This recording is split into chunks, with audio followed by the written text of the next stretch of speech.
15 வருஷமா குடிக்கிறேன் சார். ஆமாம் சார், நான் 150 ரூபா சரக்கு தான் சார் கொடுப்பேன். எந்தெந்த சரக்கெல்லாம் நான் மாறிலாம் குடிக்கிறது இல்லை சார். அந்த அப்போலேருந்து 150 ரூபா சரக்கு குடிப்பேன். அந்த சரக்கு மட்டும்தான் குடிப்பேன், செய்வேன், இது பண்ணுவேன். வேற எந்த சரக்கு நான் குடிச்சதில்லை, இது பண்ணதில்லை. இப்போ 10 ரூபாய் கம்மி பண்ணா விஜய் வந்த பிறகு கம்மி பண்ண வேணாம், செய்வேணா சார். குடிக்காரங்களுக்கு எங்களுக்கு ஏதாவது ஒன்று கொடுக்கணும் சார். சார் நான் நிவாரணம் கேட்கல,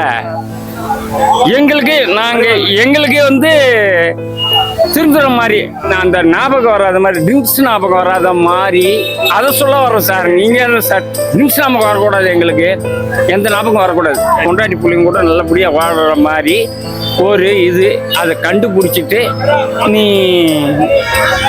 கஞ்சாவை மூடு, ஆன்ச மூடு, எது வேணாலும் மூடு. இப்போ நான் பைத்தியக்காரன் ஆயிட்டேன்னா, நான் செத்துட்டேன்னா என் குடும்பத்தை நீ காப்பாற்றுவ சார். எங்க விஜய்க்கு தெரியுமா என் குடும்பம் எங்கன்னு இருக்கு சார்?